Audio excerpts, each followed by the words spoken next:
This is Pastor Davis' Daily Bread Guided Message. Today's chapter, 2 Chronicles 34, Josiah's proactive reforms. Josiah became king at the age of 8, and he reigned southern Judah for 31 years. At his age of 20, he removed the idols. And at the age of 26, he purified the temple of God.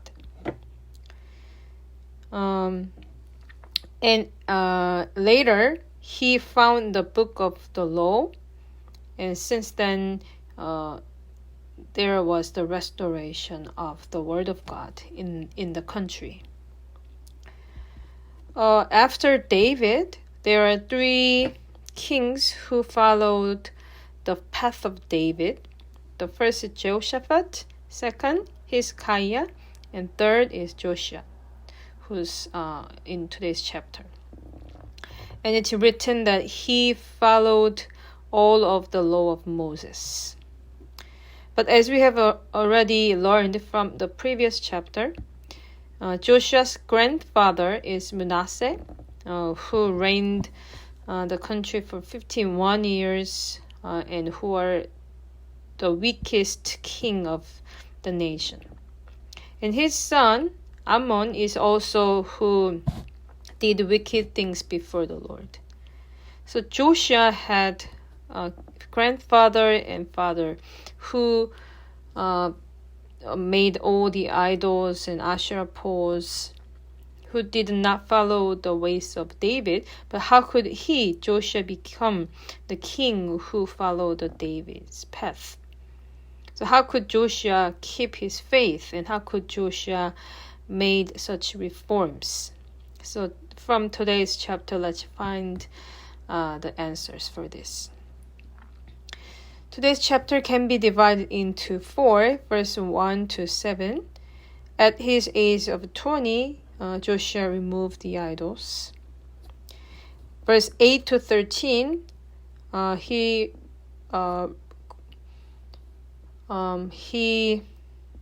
purified the temple of God, and there was the restoration of worship at his age of 26. Verse 14 to 28, he found the book of the law, and there was the restoration of the word of God. Verse 29 to 33, Josiah renewed the covenant with God. The first part is Josiah's reform. Josiah was 8 years old when he became king, and he reigned in Jerusalem 31 years, as verse 1 says.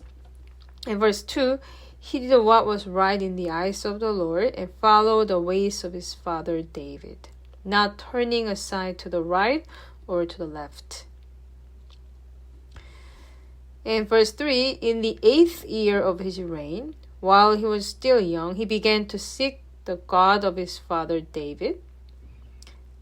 And in his 12th year, he began to purge Judah and Jerusalem of high places, Asherah poles, and idols.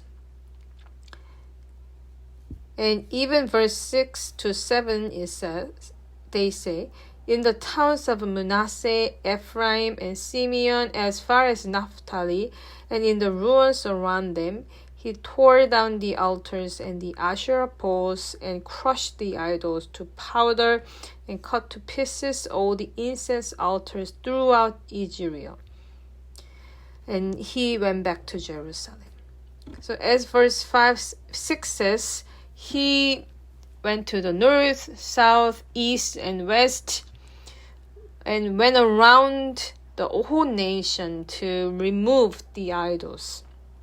And he went back to Jerusalem. So he had this proactive and thorough reforms. As the previous chapter writes, Ammon was assassinated by the officials of the nation. And there is the assumption that these officials are from the later part of Manasseh when he repented before the Lord.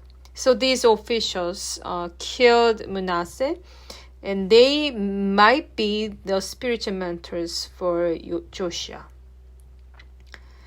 So this part can be the answer to the question that we raised. How could Joshua keep his faith? How could Joshua initiate such reforms, even though his fathers are the weakest king of the country before the Lord? It's because he had spiritual mentors around him. So it's very important to have the spiritual mentors around you.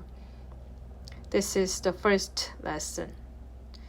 And the part 2, there was the restoration of the worship as he purified the temple of God from 8 to 13. So he chose what pleases God, which is the restoration of the worship. And part 3, he found the book of the law, and that was the start of the Reformation. Verse 21 says, "Go and inquire of the Lord for me and for the remnant in Israel and Judah about what is written in this book that has been found. Great is the Lord's anger that is poured out on us, because those who have gone before us have not kept the word of the Lord. They have not acted in accordance with all that is written in this book."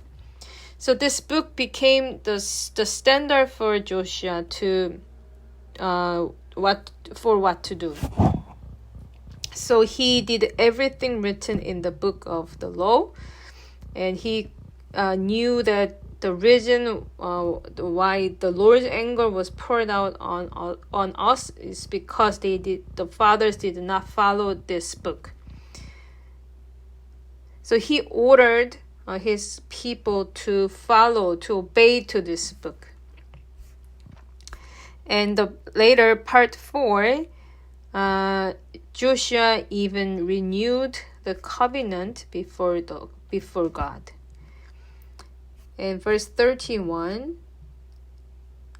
the king stood by his pillar and renewed the covenant in the presence of the Lord, to follow the Lord and keep his command, statutes, and decrees with all his heart and all his soul, and to obey the words of the covenant written in this book. So overall, it's very important to have such a leadership for the prosperity, for the restoration of the nation, of the community, of the church. The Joshua was the strong leadership who commanded all his people to follow this book. It's not about your personality, even though you are a introvert and you do not prefer such conducting the leadership, but this is why we have to deliver our leadership, because the leadership is very important for the restoration of the community. So verse 33, Joshua removed all the detestable idols from all the territory belonging to the Israelites, and he had all who were present in Israel serve the Lord their God. As long as he lived, they did not fail to follow the Lord, the God of their ancestors. So because of Joshua, all Israel served the Lord their God. And there's another point very important, is that the last sentence, as long as he lived, they did not fail to follow the Lord, the God of their ancestors. This you may find in the Bible. Joshua 24:31. it's about Joshua. Judges 8:28, it's about Gideon. 1 Samuel 7:13, as long as Samuel lived. And 1 Kings chapter 4:25, as long as Solomon lived. The 2 Chronicles 24:2, as long as Jehoiada lived. And also 2 Chronicles 26:5, as long as Zechariah lived. So those spiritual leaders, as long as they lived, the people of Israel followed God. So here we get another very important lesson. First, leadership is very important. The second, it's not just enough. We have to pass this leadership, this faith, and this Reformation spirit to the next generations. So even after the leadership dies, the next generation should follow the path of the fathers. From today's chapter, we learned the phases, the processes of the Reformation. First, removal of the idols. Second, the restoration of the worship. Third, the restoration of the Word of God. And fourth, renewing the covenant with the Lord. So I bless you to have your reformation in your life by removing the idols, by restoring the worship and the Word of God, and by renewing the covenant with God. And also, I bless you to be the spiritual leadership and also passing on this leadership to your next generations. God bless you.